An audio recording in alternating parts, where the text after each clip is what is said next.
Le film commence dans le passé, précisément après la naissance des lignées des vampires et des loups-garous, il y a environ 200 ans. À cette époque, le dirigeant des vampires est un homme nommé Victor. Il a réussi à imposer son contrôle, y compris sur les loups-garous, et en a fait ses esclaves. Il les utilise pour servir la lignée des vampires la nuit, parce qu'eux-mêmes ne peuvent pas s'exposer aux rayons du soleil. Jusqu'au jour où naît une louve-garou, une fille nommée Luciane, qui a des gènes humains. Victor décide alors de tuer la mère. Mais avant de tuer l'enfant, il ressent qu'il pourrait en tirer profit dans le futur. Les années passent, et Luciane grandit dans la prison de Victor. Il possède une force surnaturelle qui le distingue des autres loups-garous, au point qu'il peut combattre 10 hommes à lui tout seul. En plus de ça, il a une intelligence très élevée et peut contrôler sa force. Il peut se transformer en humain ou en loup-garou quand il le veut, contrairement aux autres loups-garous qui ne contrôlent pas leur pouvoir. À ce moment-là, Victor réalise qu'il a un guerrier puissant sous la main. Il décide alors de le pousser encore plus fort dans des conditions très dures pour renforcer sa puissance. Il en fait son garde personnel. Victor kidnappe aussi des humains et force Luciane à les mordre pour les transformer en loups-garous. Ensuite, il met des colliers en argent autour de leur cou pour les empêcher de se transformer en loups de leur propre volonté, car l'argent est la faiblesse des loups-garous. Un jour, Sonia, la fille de Victor, se promène dans la forêt sur son cheval. Un groupe de loups-garous l'attaque et essaie de la tuer. Sonia s'enfuit jusqu'à ce qu'elle atteigne le château. Là, les gardes tirent des flèches en argent pour éliminer les assaillants. Victor arrive alors, s'assure que sa fille va bien et lui demande de remercier Luciane pour l'avoir sauvée. Mais Sonia lui répond qu'elle ne remerciera jamais quelqu'un de la même race que les animaux qui viennent de la pourchasser. Puis elle le laisse et s'en va. Victor dit alors à Luciane qu'il est une fierté pour la lignée des loups-garous, qui sont tous considérés comme des bêtes sans cervelle.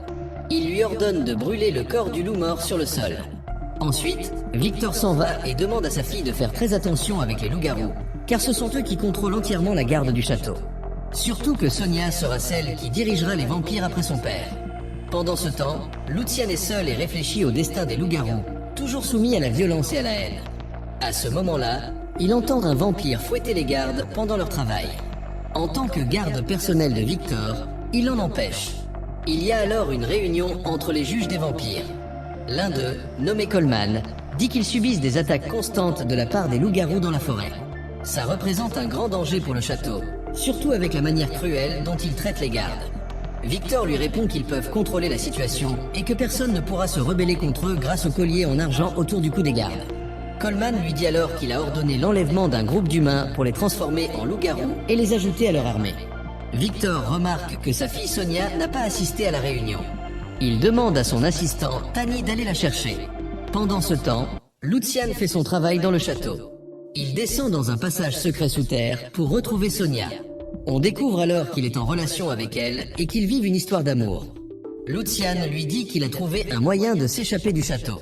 Il a fabriqué une clé pour le collier qu'il porte autour du cou et lui demande de fuir avec lui pour vivre le reste de sa vie loin de la tyrannie de son père. Surtout que Victor prépare une guerre féroce entre les vampires et les loups-garous pour libérer les esclaves loups-garous du château. Sonia lui répond que son père est bien plus puissant qu'ils ne peuvent l'imaginer.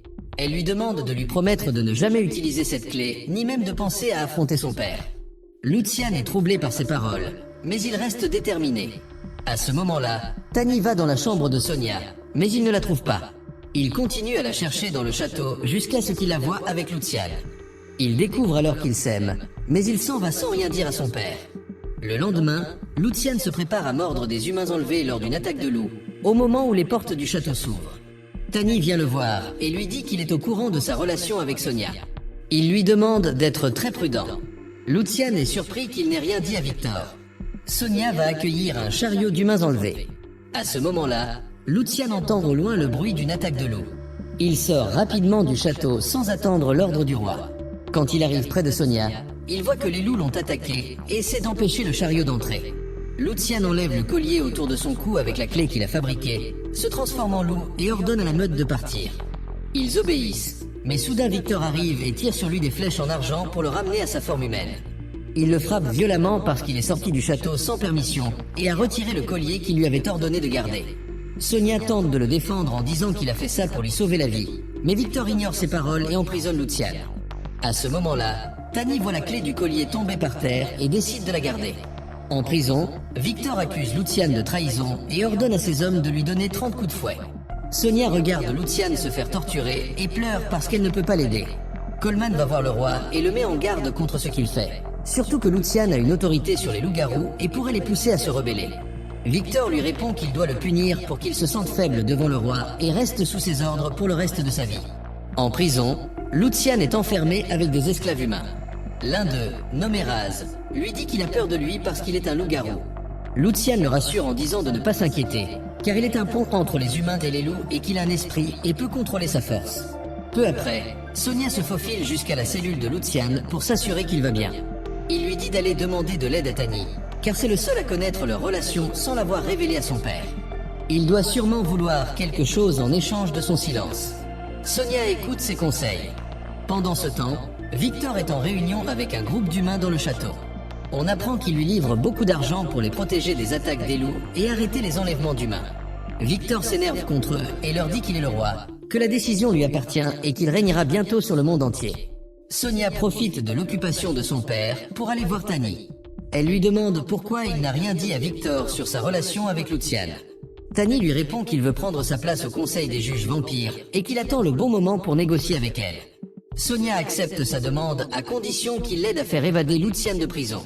Peu après, Sonia va à la cellule de Lucian et lui dit que Tani va venir lui lancer la clé du collier.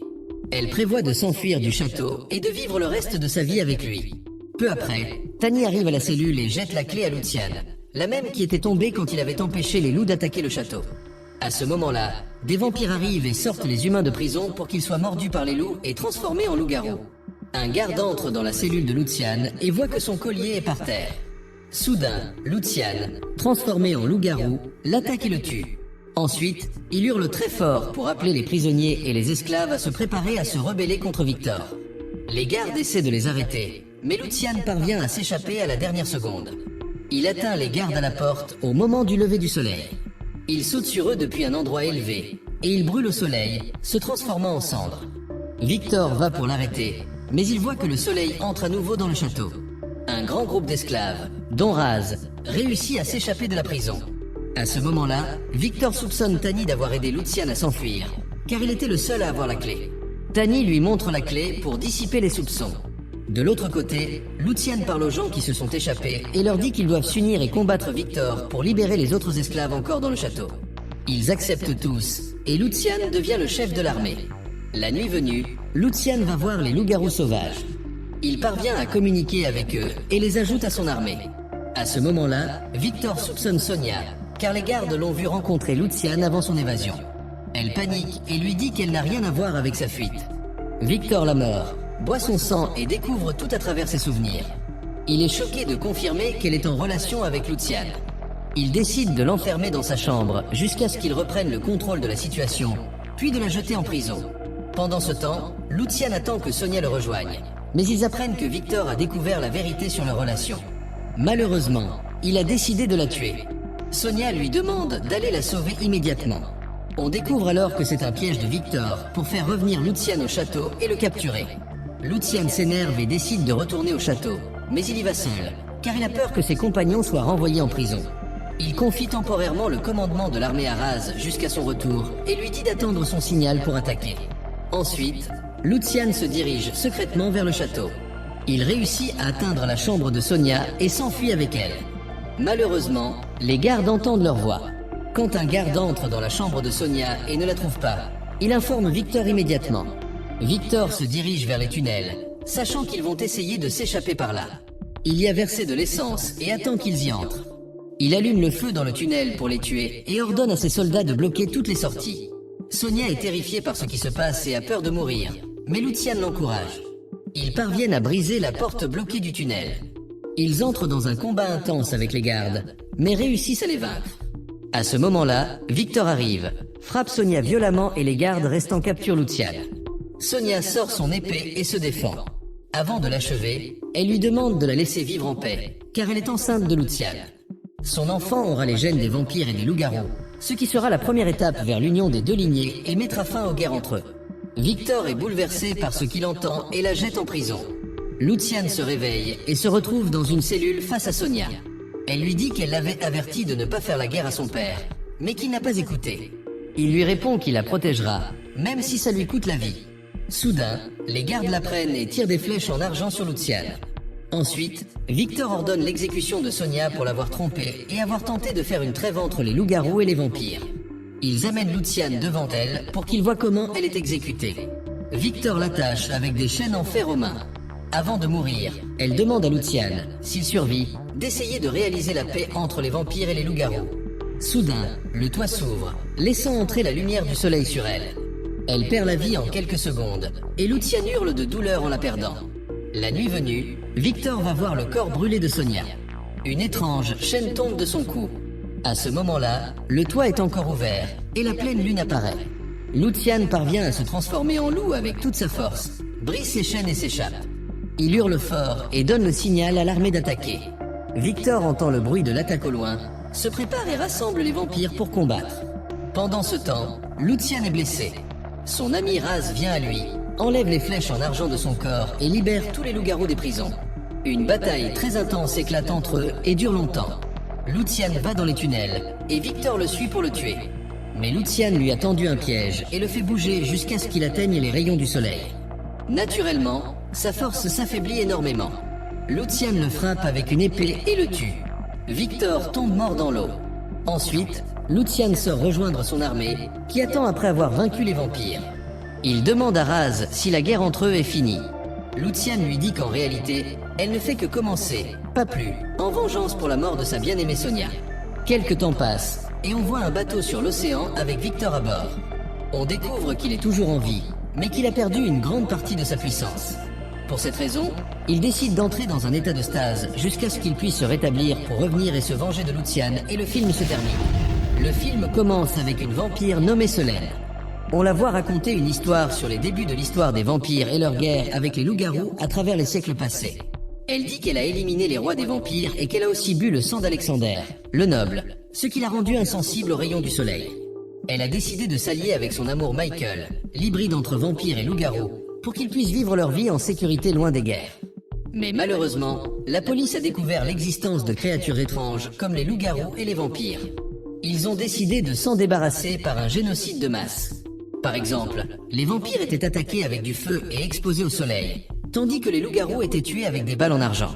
À ce moment-là, Selene ne trouvait aucun endroit sûr où vivre.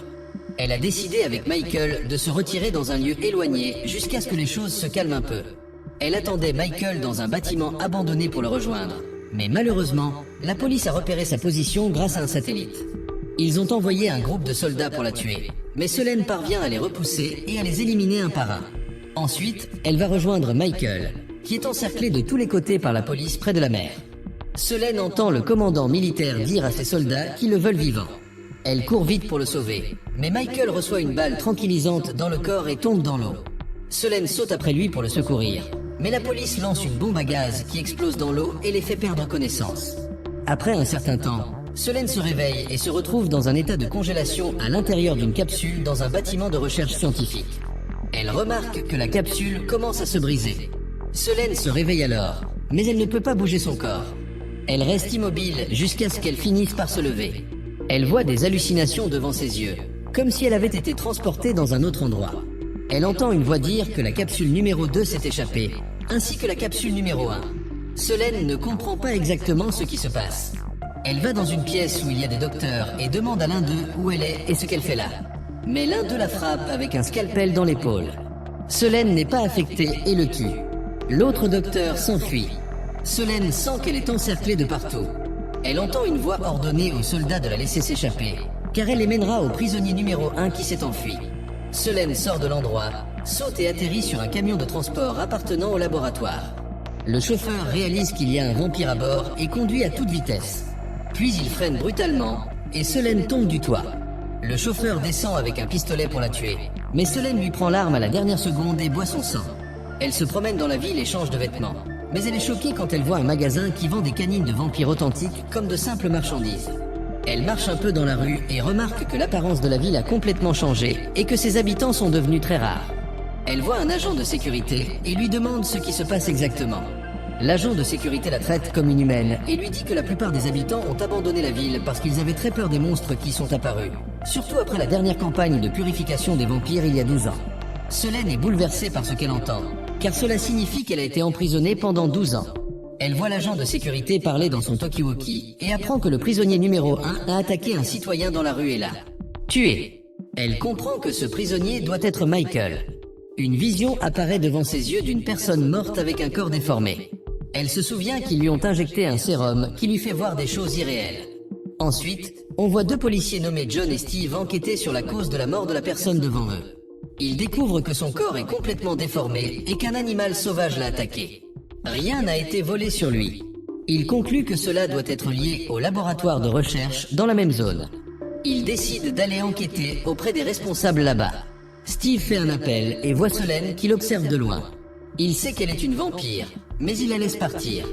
Il va ensuite interroger le docteur Jacob, le propriétaire du laboratoire, et lui dit qu'ils n'ont pas vu quelqu'un mourir comme ça depuis 12 ans, lors du génocide des monstres. Jacob lui répond que la victime était à l'origine un patient mordu par un loup-garou.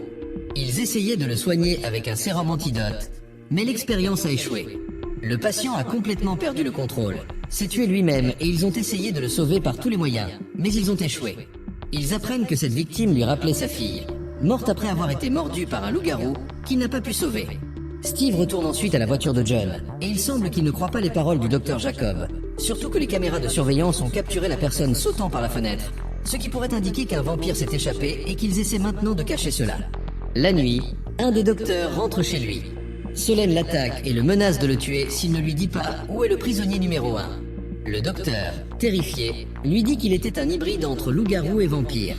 Ils n'ont pas voulu les tuer tous les deux, car ils essayaient d'extraire un sérum de leur sang depuis 12 ans. Pendant cette période, ils ont fait de nombreuses expériences sur leur corps jusqu'à ce qu'ils puissent leur faire voir la même chose, comme s'ils étaient une seule personne. Mais malheureusement, ce prisonnier s'est échappé, et ils ont laissé Solène s'échapper aussi, car elle est celle qui les mènera à lui. Solène réalise alors que ce qu'elle voit n'est pas des hallucinations, mais qu'elle voit ce que Michael voit. Elle décide de chercher son emplacement grâce aux visions qui lui viennent. Pendant ce temps, un étrange personnage nommé David observe Solène de loin. Il descend sous terre par les égouts et voit un loup-garou. Il l'attaque, se bat avec lui et parvient à le tuer. Quand il sort, il se retrouve face à Solène, qui tient un pistolet et lui demande qui il est et pourquoi il la suit. David révèle qu'il est vivant et qu'il est un vampire.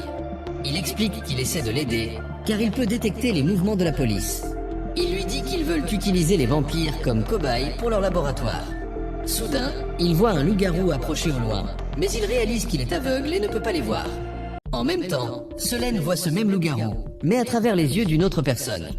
Elle comprend que c'est Michael et se précipite vers lui. Quand elle arrive, elle tue le loup-garou elle-même, mais elle est choquée quand elle voit une petite fille devant elle.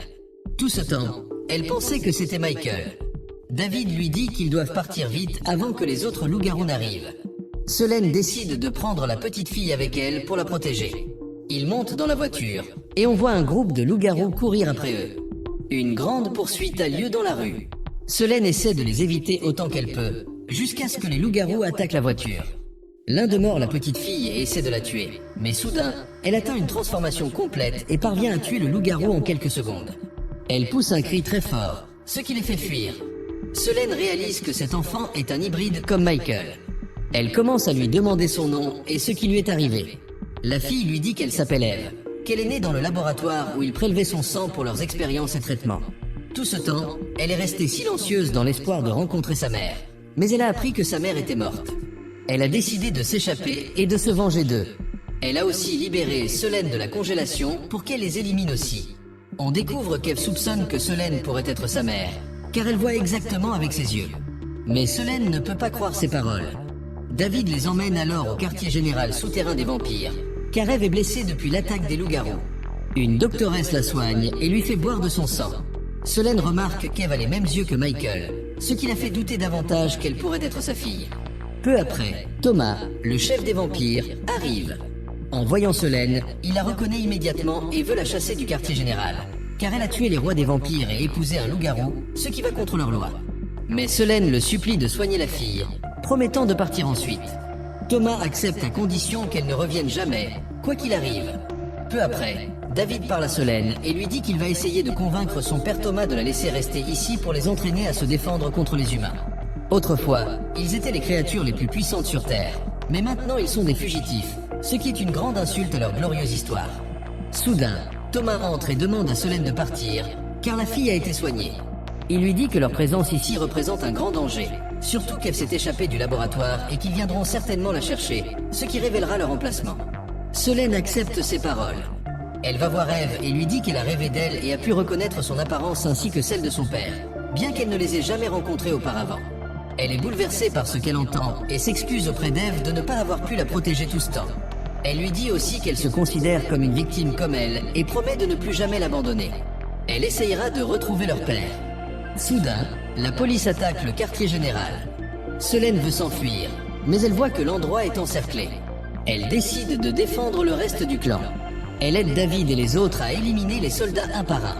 Eve les aide aussi avec sa force. Mais par malchance, David manque de mourir sous les griffes d'un loup-garou. Selene le tue et laisse Eve avec lui demandant de s'enfuir avec elle. Elle va s'occuper des autres. Mais quand elle sort, elle voit un loup-garou géant à l'apparence anormale. Elle sort une épée en argent et essaie de le tuer. Mais étrangement, l'épée se brise et le loup n'est pas affecté par le coup. Le loup l'attaque, la projette au loin, puis la laisse, pensant qu'elle est morte. Quand Selene se réveille, elle trouve le quartier général des vampires détruit et David mourant. Elle apprend qu'ils ont enlevé sa fille et sont partis. Selene pleure et décide de la chercher en aidant le cœur de David à battre mieux pour qu'il puisse se rétablir. Le lendemain, Selene va voir l'officier Steve et lui demande pourquoi il n'a pas signalé sa présence quand il l'a vu. Elle lui dit aussi qu'une nouvelle espèce étrange de loup-garou est apparue, bien plus dangereuse et féroce que leur lignée naturelle. Steve prend le sujet calmement et lui demande de parler loin de son travail pour que personne ne les remarque. Ils vont à la bibliothèque, et là, Steve lui dit qu'un ami à lui qui travaille au laboratoire lui a envoyé un rapport secret sur ce qui se passe à l'intérieur. Il sait que depuis 12 ans, la police éliminait les vampires et les loups-garous, mais maintenant les choses ont complètement changé. Ils veulent maintenant tuer uniquement les vampires, ce qui signifie qu'ils planifient quelque chose en secret et ne veulent pas que ce secret soit connu de tous. Étrangement, son ami qui lui a envoyé ce rapport secret est mort 2 jours plus tard. La raison pour laquelle il l'aide maintenant est qu'il est contre les expériences secrètes menées au laboratoire qui font des victimes innocentes. Selene lui dit qu'elle ne se soucie pas du tout des affaires des humains et que tout ce qu'elle veut, c'est récupérer sa fille par n'importe quel moyen. Mais Steve lui dit que pénétrer dans le laboratoire est très difficile, surtout qu'ils ne savent pas ce qu'ils vont y affronter. Selene reste déterminée dans sa décision. Pendant ce temps, une réunion secrète a lieu au laboratoire entre les scientifiques. Le docteur Jacob prend la parole et dit à tous les présents qu'ils ont réussi à récupérer la fille. Bientôt, ils extrairont de son sang un sérum qui rendra les loups-garous bien plus puissants qu'avant et insensibles à n'importe quelle arme sur Terre. Ils y parviendront en disséquant le corps d'Eve. La docteure Lida, responsable de l'état d'Eve, s'oppose à la décision des docteurs concernant sa dissection. Jacob lui dit que la mère d'Eve se souciait d'elle, et puisque celle-ci va mourir, son rôle est terminé. Ensuite, Cain, le fils de Jacob, entre et se transforme en loup-garou géant. Il étrangle la doctoresse jusqu'à la tuer. On découvre que Jacob et son fils sont en réalité des loups-garous. Ils prélevaient le sang d'Eve pour augmenter leur puissance et contrôler le monde, jusqu'à ce qu'ils décident de la disséquer pour bénéficier de sa force d'un seul coup avant qu'elle ne s'échappe à nouveau. Pendant ce temps, Selene se prépare à aller au laboratoire. Elle prend des armes avec elle et monte dans la voiture avec Steve. Il lui dit qu'il soupçonne que les responsables du laboratoire sont des loups-garous, car ils ne s'en prennent qu'aux vampires. Pour cette raison, il lui donne des grenades contenant de l'argent qui pourrait l'aider en cas d'attaque dans le bâtiment. Peu après, Selene arrive sur le site. Les gardes la repèrent et commencent à tirer sur elle. Mais elle entre rapidement dans le laboratoire et prend l'ascenseur. À ce moment-là, le docteur Jacob est dans la salle d'opération et se prépare à disséquer le corps d'Eve. Une alarme d'urgence retentit, signalant qu'un vampire est entré dans le laboratoire. Il ordonne aux infirmiers d'attacher Eve et de la transférer ailleurs. Au même moment, Selene utilise les grenades que Steve lui a données et en place une à chaque étage de l'ascenseur. Steve voit une explosion et s'inquiète énormément pour Selene. Pendant ce temps, Selene cherche sa fille dans le bâtiment. Elle voit Jacob et des infirmiers avec Eve entrer dans l'ascenseur. Elle se retrouve face à Cain avec un groupe de gardes. Elle tire sur eux et les voit se transformer en loups-garous devant elle. Elle s'enfuit rapidement et passe par les conduits de ventilation. À ce moment-là, Steve entre dans le bâtiment et voit devant ses yeux que tous les employés se transforment en loups-garous. Il essaie de communiquer avec elle par téléphone et lui demande de sortir immédiatement. Il lui dit qu'il voit sa fille devant lui, en train d'être transférée dans une voiture. Selene arrive alors à la salle de congélation et voit la capsule numéro 0 contenant Michael. Elle tire une balle dessus pour le libérer, mais les gardes entrent et l'attaquent. Selene les élimine un par un. Elle entend la voix de Steve lui indiquer l'emplacement d'Eve. Elle se précipite là-bas par le puits de l'ascenseur. Qu'un coupe le câble de l'ascenseur, qui tombe sur elle. Mais Solène tire sur l'ascenseur avec son pistolet jusqu'à ce qu'elle détruise la pièce avant qu'il ne l'écrase et ne la tue. À ce moment-là, Jacob sort du garage avec sa voiture, emmenant Eve. Il reste sur la route, mais Jacob dévie de son chemin et sort du garage. Il ordonne à son fils de tuer Solène avant qu'elle ne l'atteigne, mais il n'a pas le temps, car Solène apparaît devant lui et renverse la voiture. Cain se transforme alors complètement en le loup-garou qui avait attaqué Solène au quartier général des vampires. Malheureusement, Solène ne sait pas comment réagir. Steve tire sur Jacob quand il le voit devant lui, mais soudain, les yeux de Jacob deviennent noirs. Il attaque Steve pour le tuer, mais par chance, Eve se réveille de son état de sédation. Elle attaque Jacob et entre en combat avec lui. Pendant ce temps, Solène essaie de se débarrasser de Cain, mais elle ne peut pas le combattre à cause de sa force immense. Jacob est sur le point de tuer Eve, mais David apparaît, tire sur lui et distrait Jacob. Eve en profite pour l'attaquer et le tue en quelques secondes. Pendant ce temps, Cain parvient à attraper Solène, mais elle enfonce ses mains dans son ventre comme si elle le poignardait. Quand elle retire ses mains, les blessures de Cain se guérissent très vite. Il lui dit qu'il n'est pas comme n'importe quel loup-garou qu'elle a vu dans sa vie et qu'il est bien plus puissant qu'elle ne peut l'imaginer. Mais Solène jette une clé de grenade sur son visage. On découvre qu'elle ne l'a pas poignardé, mais qu'elle a placé une grenade dans son ventre. Cain essaie de renforcer ses nerfs pour contrôler la grenade, mais il n'a pas le temps. Elle explose devant Solène. Ensuite, elle court vers sa fille et est très heureuse de la retrouver saine et sauve. Steve et David lui disent qu'ils doivent partir avant que la police n'arrive. Ils se cachent dans un bâtiment abandonné. À ce moment-là, Solène a une vision totalement différente d'une personne sur le toit. Elle comprend que cette vision appartient à Michael, mais quand elle y va, elle découvre qu'il a complètement disparu. Elle décide de le chercher aussi pour s'enfuir loin et vivre en paix avec lui et leur fille Eve et le film se termine. Le film commence avec un des vampires qui s'appelle Solène, et on la voit raconter son histoire en détail.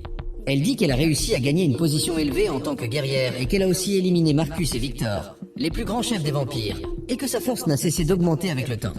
Et aussi, elle n'est plus affectée par les rayons du soleil, contrairement aux autres vampires. À ce moment-là, tout le clan des vampires l'a accusée de trahison, surtout après qu'elle a épousé un homme nommé Michael, qui est un hybride entre la lignée des vampires et celle des loups-garous. Et elle a eu une fille avec lui qui s'appelle Eve, et qui a hérité des mêmes gènes que sa mère et son père. Et après des siècles, les humains ont découvert l'existence des vampires et des loups-garous, et ont décidé qu'ils allaient tous les éliminer. Mais ils ont laissé quelques personnes d'entre eux pour faire des expériences sur eux. Et la fin de ces expériences a abouti à ce qu'un groupe d'humains se transforme en loups-garous. Mais leur transformation est devenue beaucoup plus forte et plus féroce qu'avant. Et donc, Solène, Michael et leur fille Eve sont devenus des cibles dans ces expériences mortelles qui se déroulent. Et c'est pour ça que Solène a caché sa fille dans un endroit très éloigné, avec une personne qu'ils ne connaissent pas, pour éviter tout indice qui pourrait les mener à eux. Et un jour, un groupe de loups-garous réussit à capturer Solène, mais elle parvient à les vaincre et les élimine un par un. Et David, le fils de Thomas, le chef actuel des vampires, vient la voir et lui dit que les loups-garous sont devenus beaucoup plus forts et plus féroces qu'avant, surtout après qu'ils ont eu un chef nommé Marius, et il lui demande de se cacher rapidement dans un endroit éloigné avant qu'il ne la trouve. Et pendant qu'il parle, David prend une balle d'un des loups-garous.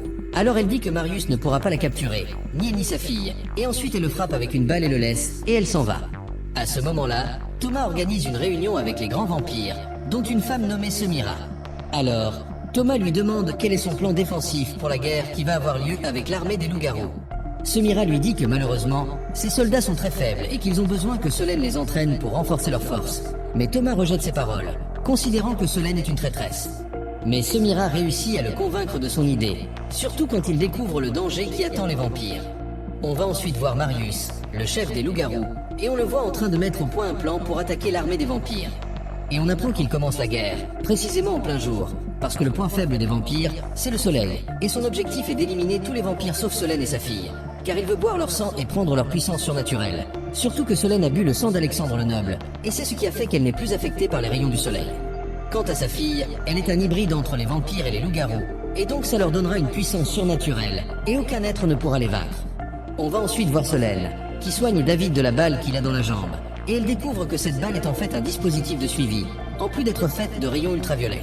Elle comprend alors que les humains aident l'armée des loups-garous, et ça à cause des outils avancés qu'ils utilisent. Peu après, Alexa, l'assistante de Semira, arrive et lui donne une lettre pour Solène de la part du Conseil des vampires, dans laquelle il est écrit qu'elle doit aller les entraîner pour la guerre. Mais malheureusement, Solène refuse d'y aller, car elle pense que c'est un piège. Mais David la convainc d'y aller et la rassure que son père Thomas n'est pas un traître. surtout que cet entraînement leur redonnera confiance en elle. Et donc ils seront de son côté et la protégeront des loups-garous.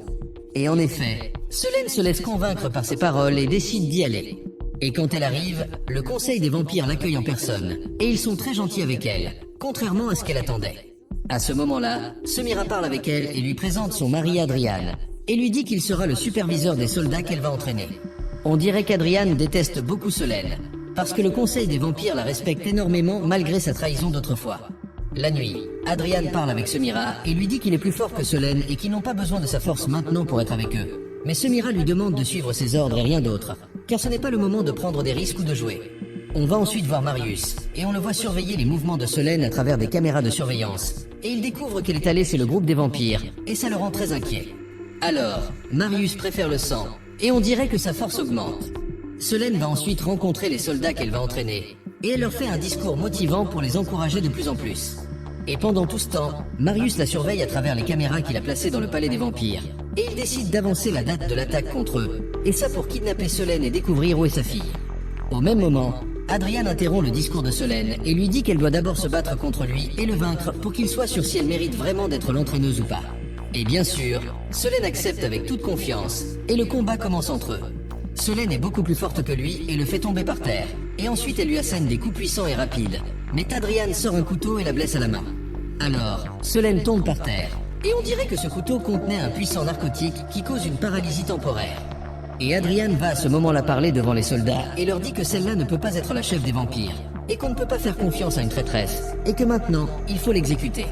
À ce moment-là, Semira arrive, et on dirait qu'ils étaient tous les deux d'accord entre eux.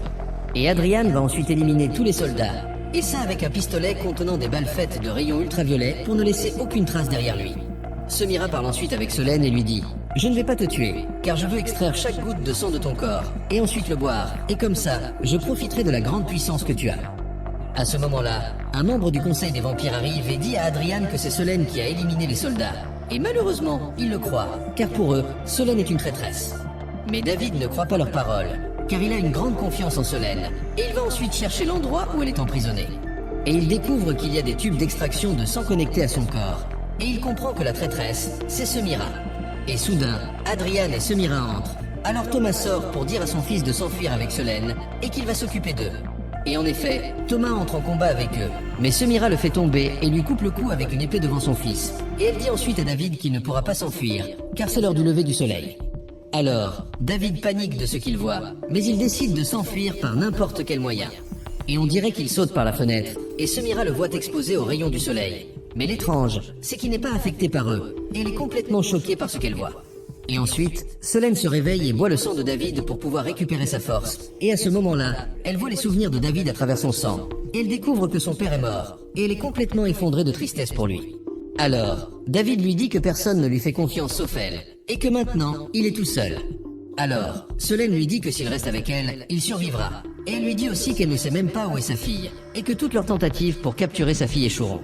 On voit ensuite Semira, qui a une partie du sang de Selène, mais elle remarque que ce sang est contaminé par du poison. Alors elle sépare le poison du sang pour pouvoir le boire. Et à l'aube, Selène se déplace dans le train avec David, et ils décident d'aller au château du Nord. Et ce château abrite des vampires, mais ils sont loin de toute guerre qui se déroule. À ce moment-là, Alexa surveille les derniers mouvements de Selène et David à travers des caméras de surveillance, et elle découvre qu'ils sont en route pour la région nordique. Alors, elle reste sur eux, et Alexa sourit de ses paroles. Mais elle va d'abord voir Marius, le chef des loups-garous, et on dirait qu'ils ont une relation entre eux. Et elle lui dit à ce moment-là qu'elle a découvert où est Selène, et qu'il doit aller la capturer avant que Semira n'arrive avant eux. Et peu après, Selène et David arrivent au château du Nord, et Cassius, le chef du château, les accueille. Et il aime beaucoup David, et il lui dit que ce château a été construit par sa mère Emilia, celle qui a le sang pur. Alors, David est très surpris de ce qu'il entend, et il pense que Cassius se moque de lui, et il décide de laisser Selène avec lui et de partir. Mais Cassius donne une bague à Selène et lui dit que c'est un héritage de la mère de David, et il lui demande de la lui remettre. Et en effet, Selène va lui parler et lui dit que sa mère a caché le secret de sa naissance pour le protéger, surtout qu'il est aussi l'un des détenteurs du sang pur. Alors, David se laisse convaincre par ses paroles et prend la bague, et elle sourit et s'en va pour qu'il reste un peu à réfléchir avec lui-même. Et Selène entre dans le château, et elle voit une femme nommée Helena qui prépare une fille morte et l'enveloppe dans un linceul au milieu de l'eau. Alors, Selène est très surprise de ce qu'elle voit, mais Helena lui dit que cette fille n'est pas morte, mais qu'elle voulait visiter le monde sacré pour rencontrer les grands vampires qui sont morts. et il découvre que cet état s'appelle la mort temporaire, et qu'après ça, le vampire revient à la vie une autre fois. Et Elena lui dit qu'elle a voyagé dans ce monde sacré plusieurs fois, et c'est ce qui lui a permis de savoir beaucoup de choses qui se passent autour d'elle, et elle donne à Solène des informations vraies sur elle-même qu'elle seule connaît. Au même moment, David regarde la bague et découvre qu'à l'intérieur, il y a une capsule contenant le sang d'Emilia, sa mère, et dès qu'il boit ce sang, il voit les souvenirs d'Emilia depuis le jour de sa naissance, et il découvre vraiment que Cassius ne lui mentait pas. Et soudain, l'alarme se déclenche, et on dirait que l'armée des loups-garous a attaqué le château. Alors, David va les combattre, et il rencontre Solène, qui lui demande de s'enfuir, car il est le fils de la reine, et il ne doit pas mourir dans cette guerre pour pouvoir prendre ensuite le commandement des vampires. Mais David refuse ses paroles à ce moment-là. Et en même temps, un groupe de loups-garous attaque Elena, mais on dirait qu'elle a une grande force, au point qu'elle se déplace très vite sans que personne ne la voie. Et David arrive à ce moment-là et l'aide à les combattre, et à ce moment-là, il trouve Marius devant Solène. Alors, il se bat avec elle, mais il ne veut pas la tuer. Et on dirait que Marius est beaucoup plus fort qu'elle, jusqu'à ce qu'il lui donne un coup qui la fait tomber par terre. Et ensuite il lui demande où est sa fille, mais Solène se relève et le pousse jusqu'à ce qu'il tombe de la montagne. Alors, il revient sur elle une autre fois et la frappe. Et au même moment, Alexa arrive et frappe Solène dans le dos avec une épée. Et ensuite elle boit le sang de l'épée et voit les souvenirs de Solène, car seuls les vampires peuvent voir les souvenirs à travers le sang. Et elle est surprise qu'elle ne sache vraiment pas où est sa fille. Alors, Marius se fâche et tire des balles sur Solène. Et à ce moment-là, Solène commence à brûler. Elle se jette dans l'eau pour aller dans le monde sacré. Et Marius la voit et est sûr qu'elle est morte. Et ensuite Marius se retire avec son armée. Et la nuit, Elena va préparer les rites funéraires de Solène dans l'eau et l'envoie dans le monde sacré. Tandis que Semira a fini de séparer le poison du sang. Et ensuite elle boit le sang et devient beaucoup plus forte qu'avant. Peu après, Alexa arrive et raconte à Semira l'attaque des loups-garous sur le château du Nord. Alors Semira se fâche contre elle après avoir confirmé qu'elle est une traîtresse et qu'elle a dit à Marius où ils étaient. Et peu après, elle va se proclamer reine du groupe des vampires, car elle est la seule restante avec le sang pur.